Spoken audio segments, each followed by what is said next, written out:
Bonjour, c'est Ursule encore. Alors, on est le 2 février 2019. Je viens sonner la trompette une seconde fois aujourd'hui et je viens nous encourager à demeurer attachés à notre Seigneur. Jésus-Christ nous l'a recommandé. Il dit si on ne demeure pas attaché au cep, alors on ne peut pas produire du fruit. Alors, il dit je suis le cep, vous êtes les sarments. Et tout, tout serment qui ne produit pas de fruit, il est coupé, il est jeté. Et puis celui-là qui produit du fruit, alors il les monte pour qu'il produise plus de fruits. Et la seule manière de produire du fruit, c'est de demeurer attaché à la parole de Dieu. Et je bénis le Seigneur parce qu'il nous permet vraiment d'avoir de la nourriture à tous les jours, la nourriture spirituelle. Amen. Donc aujourd'hui, je viens apporter une seconde vidéo sur l'église de Philadelphie, l'église de l'épouse de Christ. Alors tout à l'heure, nous avons parlé de l'invitation des noces de l'agneau et nous avons parlé des invités qui étaient là. C'est dans Matthieu 22 à partir du verset 1 jusqu'au verset 14. Et là, il y avait aussi le père qui passait pour faire un tour pour voir si vraiment tous les invités étaient OK avant que le fils fasse son entrée, certainement avec la mariée. Mais il n'a pas été question de la mariée. Alors on sait que l'époux, le marié, c'est Jésus. Alors, l'épouse, on ne sait pas grand-chose d'elle, sinon que, bon, on a des caractéristiques que Jésus-Christ a données, et des caractéristiques très, très, très importantes, et qui nous donneraient vraiment de nous faire une idée de cette personne-là, et de tout faire pour ressembler à cette personne-là. Parce que c'est cette personne-là qui sera enlevée. Parce que Jésus-Christ est mort sur la croix pour son épouse. Il est mort parce que là, c'est le prix qu'il a payé pour pouvoir avoir son épouse. Et ça là, c'est vraiment quelque chose de très précieux pour lui. Et on ne peut donc pas malheureusement, on ne peut pas jouer avec cela. Et vraiment, je viens nous inviter aujourd'hui à regarder aux caractéristiques que le Seigneur nous a données. Et puis ça se trouve dans l'église de Philadelphie. C'est dans Apocalypse, je pense que c'est Apocalypse 2, hein, si je ne me trompe pas. Apocalypse 2, je pense à partir, attendez, à partir du verset, sorry, c'est Apocalypse 3, à partir du verset 7. Alors je vais lire. Écrit à l'ange de l'église de Philadelphie. Voici ce que dit le saint, le véritable, celui qui a la clé de David, celui qui ouvre et personne ne fermera, celui qui ferme et personne n'ouvrira. Je connais tes œuvres. Voici, parce que tu as peu de puissance, et que tu as gardé ma parole, et que tu n'as pas renié mon nom, j'ai mis devant toi une porte ouverte que personne ne peut fermer. Voici, je te donne de ceux de la synagogue de Satan, qui se disent juifs et ne le sont pas, mais qui mentent. Voici, je les ferai venir se prosterner à tes pieds et connaître que je t'ai aimé. Parce que tu as gardé la parole de la persévérance en moi, je te garderai aussi à l'heure de la tentation qui va venir sur le monde entier, pour éprouver les habitants de la terre. Je viens bientôt, retiens ce que tu as, afin que personne ne prenne ta couronne. Celui qui vaincra, je ferai de lui une colonne dans le temple de mon Père, de mon Dieu, pardon. Il n'en sortira plus. J'écrirai sur lui le nom de mon Dieu et le nom de la ville de mon Dieu, de la nouvelle Jérusalem qui descend du ciel d'auprès de mon Dieu, et mon nom nouveau. Que celui qui a les oreilles entende ce que l'Esprit dit aux églises. Donc voilà, alors l'église de Philadelphie, c'est cette église-là qui a reçu la 6e lettre du Seigneur par la vision de l'apôtre Jean. Et il ressort des caractéristiques de cette église-là. Au fait, de cette église-là, c'est celle-là qui sera enlevée. Parce que c'est l'église à qui Jésus-Christ n'a fait aucune reproche. Il a dit, on dit un reproche. Il n'a fait aucun reproche. Il a dit, celui qui vaincra, je ferai de lui une colonne dans le temple de mon Dieu. il n'en sortira plus. Et j'écrirai son nom, j'écrirai sur lui le nom de mon Dieu. Et il dit, retiens, attends, et voilà, le verset 11, il dit, je viens bientôt, retiens ce que tu as afin que personne ne prenne ta couronne. C'est-à-dire, une personne qui vit selon l'église de Philadelphie, c'est une personne à qui Jésus dit, tiens bon, garde ce que tu es en train de faire, ne change pas jusqu'à ce que je vienne. Et fais attention, les gens vont chercher à voler ta couronne. Fais attention. Alors garde cela. Alors regardons les caractéristiques de cette église-là, parce que l'épouse de Christ, elle a ces caractéristiques-là. La première caractéristique que Jésus dit, il dit,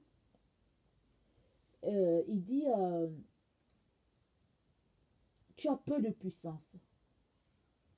Alors c'est une personne qui est humble.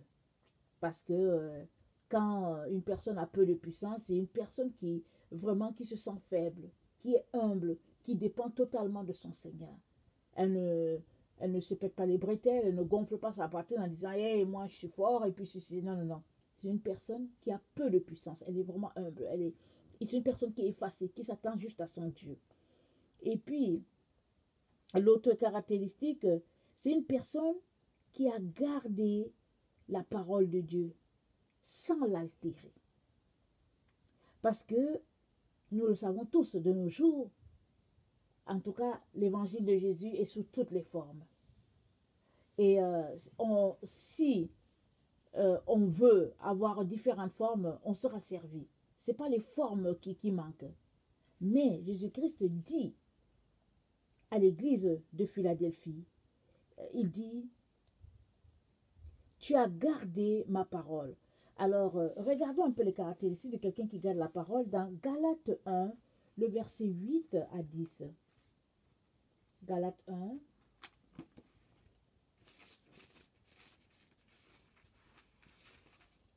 Galates 1, le verset 8 à 10.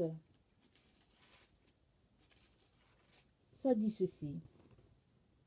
Mais, quand nous-mêmes, quand un ange du ciel annoncerait un autre évangile que celui que nous vous avons prêché, qu'il soit anathème. Nous l'avons dit précédemment, et je le répète à cette heure. Si quelqu'un vous annonce un autre évangile que celui que vous avez reçu, qu'il soit anathème. Et maintenant, est-ce la faveur des hommes que je désire ou celle de Dieu? Est-ce que je cherche à plaire aux hommes? Si je plaisais encore aux hommes, je ne serais pas serviteur de Christ. Voilà, c'est assez clair. Alors, une personne qui garde la parole de Dieu, c'est une personne qui n'a pas un autre évangile que l'évangile de Jésus. Peu importe ce que tu dis à cette personne, elle garde les principes du Seigneur. Alors, et puis Paul, il renchérit. Il dit que, est-ce que c'est la faveur des hommes qu'on cherche ou bien celle de Dieu? Parce que la seule manière d'altérer l'évangile de Jésus-Christ, c'est de chercher la faveur des hommes.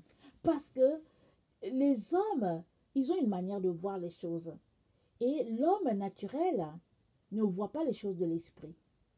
Et si tu veux marcher selon l'esprit, tu seras détesté par les personnes qui veulent marcher de façon naturelle. Alors Paul dit, mais qu'est-ce qui est important? La faveur des hommes ou bien la faveur de Dieu? Et l'épouse de Christ, c'est une personne qui va rester connectée au véritable évangile de son époux. Elle ne va pas altérer les choses. Et dans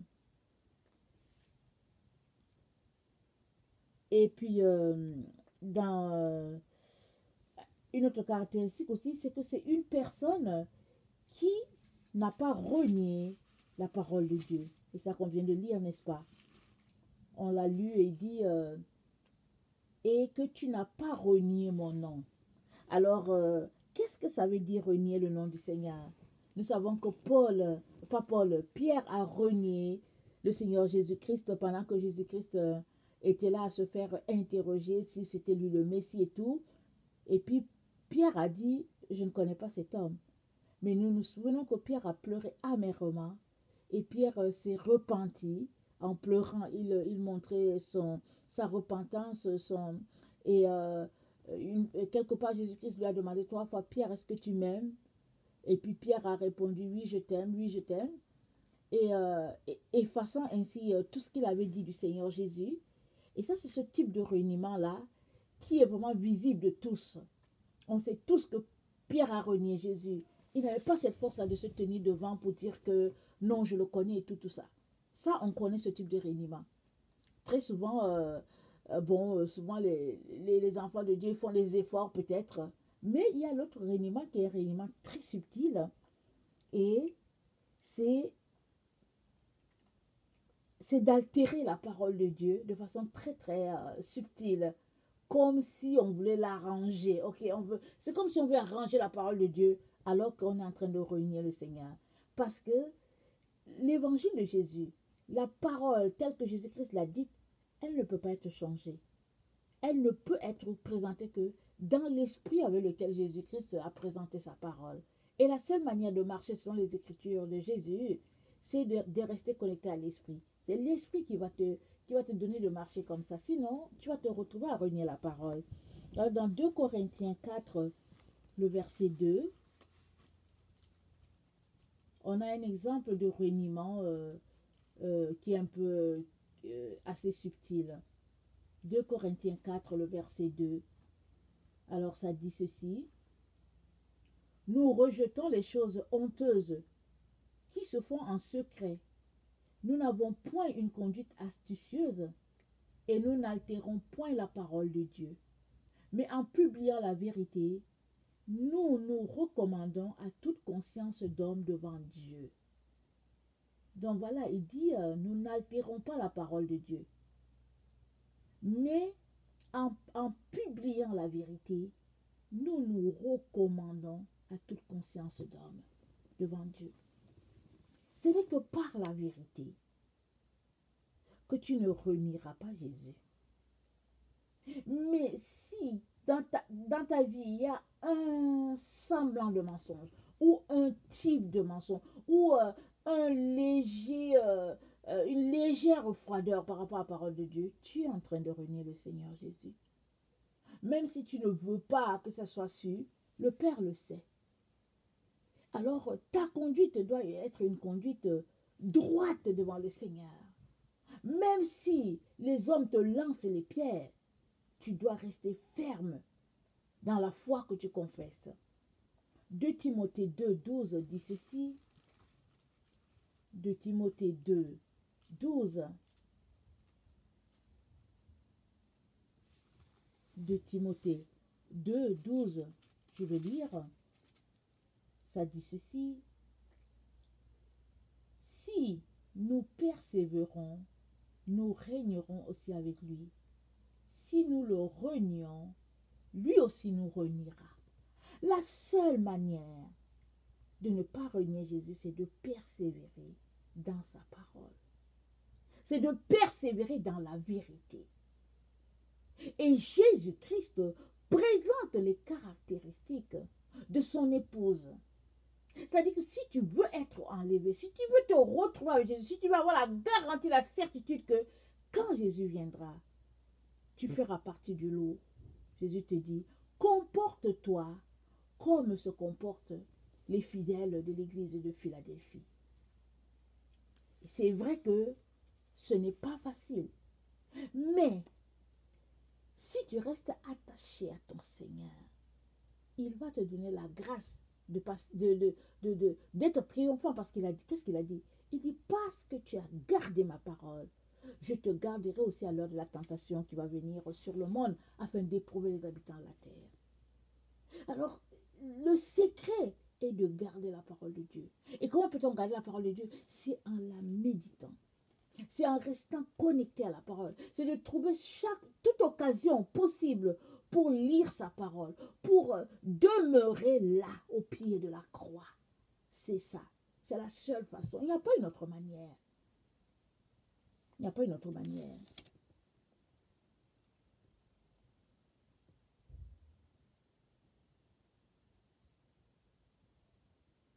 Dans Apocalypse 21, le verset 2 à 3, ça nous parle de cette promesse-là que Jésus-Christ a faite à l'église de Philadelphie. Regardons encore la promesse. Dans Apocalypse 3, à partir du verset 12, il dit ceci. Il dit, celui qui vaincra, je ferai de lui une colonne dans le temple de mon Dieu. Il n'en sortira plus. J'écrirai sur lui le nom de mon Dieu et le nom de la ville de mon Dieu, de la nouvelle Jérusalem qui descend du ciel, d'auprès de mon Dieu et mon nom nouveau. Apocalypse 21, c'est dit ceci, à partir du verset 2. Et je vis descendre du ciel, d'auprès de Dieu, la ville sainte, la nouvelle Jérusalem, préparée comme une épouse qui s'est parée pour son époux. Et j'entendis du trône une forte voix qui disait, voici le tabernacle de Dieu avec les hommes. Il habitera avec eux, et ils seront son peuple, et Dieu lui-même sera avec eux. Il essuiera toute larme de leurs yeux, et la mort ne sera plus, et il n'y aura plus ni deuil, ni cri, ni douleur, car les premières choses ont disparu. Et celui qui était assis sur le trône dit, voici, je fais toutes choses nouvelles. Et il dit, écris, car ces paroles sont véritables. Pardon, car ces paroles sont certaines et véritables. Et il me dit, c'est fait, je suis l'alpha et l'oméga, le commencement et la fin. À celui qui a soif, je donnerai de la source de l'eau, de la vie, gratuitement. Celui qui vaincra héritera ces choses. Je serai son Dieu et il sera mon fils. Donc voilà, la promesse, elle est certaine. Mais la clé, c'est de ne pas renier la parole. C'est ne pas renier ce que le Seigneur nous a laissé comme cadeau, comme bijou. Et qu'est-ce que le Seigneur nous a donné? Il nous a donné l'eau de vie. Il a dit à la femme samaritaine, l'eau que je te donnerai, tu n'auras plus soif. Parce que l'eau là que tu as encore soif. Mais celui-là que je donne, tu n'as plus soif. Alors Jésus-Christ est en train de nous dire, une fois que tu as goûté à Jésus, si tu as vraiment goûté à Jésus, tu es satisfait. Tu n'as plus besoin de rien. Tu veux juste être avec lui à ses pieds. C'est tout ce que tu aimerais avoir. Tu ne peux pas aller chercher une autre personne. Non, Jésus est ton tout. Il te comble parfaitement. Alors, ça dit que quand on n'a pas goûté à lui, la Bible dit, je pense que c'est dans un psaume qui dit, venez goûter, sentez combien l'Éternel est bon. Et c'est si vrai. C'est si vrai. Alors, une fois que tu as goûté à ce Jésus-là, comment peux-tu encore te retrouver à le renier? Quand Paul, devant tous ces rois-là, Agrippa et consorts, si Paul n'a pas renié Jésus, c'est parce qu'il a goûté vraiment à Jésus. C'est pas parce qu'il avait peur d'être lapidé plus tard, non. Quand Étienne était là en train de dire, Père, je remets mon âme entre tes mains, le premier martyr, c'est parce qu'il a goûté à quelque chose. Et il était capable de se tenir pour dire, non, vous pouvez me tuer. Je ne céderai pas. Et nous, du XXIe siècle, à cette époque-ci, nous avons vraiment besoin de tenir ferme dans notre foi. Parce que bientôt, nous serons confrontés à l'Antichrist. L'Antichrist va venir là, en notre temps. Et il y a beaucoup de chrétiens qui, l'enseignement qui circulait dans le temps, c'est que les chrétiens seront enlevés sans voir la tribulation. Mais moi, ces derniers temps, je lis la parole de Dieu, je ne vois pas ça du tout. Je ne vois pas, il y a beaucoup de gens qui disent que bon, l'église sera enlevée avant, comment on appelle ça, avant les 7 ans de tribulation et tout. Et puis, mais ce n'est pas l'église qui est enlevée. C'est des individus qui peut-être font partie des églises et d'autres pas. Ce sont ces personnes-là qui se comportent comme l'église de Philadelphie. C'est eux qui seront enlevés. Et c'est-à-dire que si on vit, par exemple, de fausses pensées, il est important de sortir de ces pensées. Parce que si tu es assis là, que tu ne t'apprêtes pas, et que tu te leurres, et que tu te trompes en te disant que parce que tu côtoies une église, parce que tu fais des bonnes œuvres, Jésus viendra te prendre. Non, quand on lit la parole de Dieu, ce n'est pas ça. Parce que ici, ça nous parle de ne pas renier le Seigneur, ça nous parle de garder la parole, ça nous parle de persévérer. Et Jésus dit, au verset toujours 8, vers la fin, il dit, j'ai mis devant toi une porte ouverte que personne ne peut fermer. Et la porte, elle est ouverte pourquoi? Elle est ouverte pour gagner les âmes pour le Seigneur. Alors, l'épouse de Christ, elle gagne les âmes pour le Seigneur. C'est ça, elle travaille à gagner des âmes pour son Christ, pour son Rédempteur. C'est ça le travail de l'épouse. Excusez. C'était où là? Alors, gagner une âme pour le Seigneur, c'est donner à cette âme-là de l'eau, comme le Seigneur. Parce que Jésus-Christ, qu'est-ce qu'il a donné à la femme samaritaine? Il s'est offert lui-même à la femme samaritaine en lui démontrant que lui, Jésus, il est la source d'eau vive. Et ce qu'il pouvait lui donner, c'était lui-même. Alors l'épouse de Christ donne à ceux qui ne connaissent pas le Seigneur, elle donne Jésus-Christ à ces gens-là. Elle leur donne de l'eau, une eau vive, l'eau qui, au fait, une fois que tu as goûté à cette eau-là, tu n'auras jamais soif. Cette eau qui désaltère, c'est à ça que veille l'épouse de Christ. Alors ma prière est que chacun d'entre nous, nous fassions tout pour faire partie de l'église de Philadelphie. Parce que c'est cette église-là qui a reçu la promesse que celui qui vaincra, Jésus dit, je ferai de lui une colonne dans le temple de mon Dieu et il n'en sortira plus. Quelle promesse extraordinaire. J'écrirai sur lui le nom de mon Dieu et le nom de la ville de mon Dieu, de la nouvelle Jérusalem, qui descend du ciel d'auprès de mon Dieu, et mon nom nouveau. Quelle promesse! Mais il est temps qu'on retrousse les manches. Jésus est à la porte. Il est à la porte. Beaucoup pensent que le temps est encore lointain. Mais le temps est fini. Si toi tu m'écoutes et que tu as tendance à traîner les pas, que tu as tendance à dire que tu as encore le temps, je viens te dire qu'il n'y a plus le temps. Il n'y a que le temps pour se préparer. Il n'y a que le temps pour alerter les autres, pour leur dire, bientôt, ce monde-ci ne sera plus. La face de ce monde sera changée. Et nous avons besoin, vraiment, de tout faire pour laisser aller le monde et vivre uniquement pour Christ. Alors moi, je prie cela pour chacun d'entre nous, afin que le Seigneur nous donne cette grâce-là, de le connaître et de payer le prix que nous devons payer. Parce que Christ a payé le prix.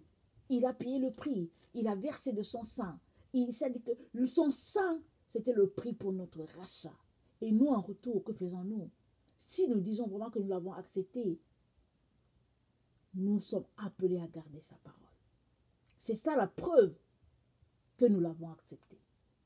Alors que le Seigneur vraiment nous donne de faire le ménage à notre niveau, de voir qu'est-ce que nous pouvons laisser, ou bien qu'est-ce que nous pouvons prendre de plus dans la Bible pour refléter l'église de Philadelphie. Amen. Si toi tu es quelqu'un qui ne connaît pas le Seigneur, je viens te dire que Jésus-Christ est mort pour toi. Jésus-Christ, c'est une question de relation avec lui. La religion ne peut pas te sauver. Alors si tu es membre d'une religion par contre, peut-être, alors laisse aller la religion, viens à Jésus-Christ, viens tester Jésus et tu réaliseras que c'est lui le chemin, la vérité et la vie. Que le Seigneur vraiment te donne de répondre à ces questions-là, les questions vraiment essentielles, importantes de la vie. Parce que l'âme, c'est très important. Parce que la Bible dit, à quoi sert-il à l'homme de gagner le monde entier s'il devait perdre son âme? Alors moi, ma prière est que tu ne puisses pas perdre ton âme. L'âme, c'est ce qu'il y a de plus précieux. Alors ma prière est que, mis à part le fait que tu aimerais avoir une carrière, de l'argent, etc., etc., pense d'abord à ton âme. Où sera ton âme si Jésus venait? Est-ce que ton âme est en sécurité? Et fais tout pour mettre ton âme en sécurité avant de chercher toutes ces choses-là. Parce que Jésus-Christ dit, si tu cherches le royaume de Dieu, toutes ces autres choses-là, il va te le donner. Que ce soit maintenant, que ce soit après, c'est pas important. Il te dit seulement que tu les auras, ces autres choses-là. Alors moi, je t'encourage à mettre la priorité des priorités, mettre ton âme en sécurité dans les mains de Dieu. Amen. Que le Seigneur vous bénisse et qu'il vous fortifie. Je vous aime beaucoup et Dieu davantage. Merci.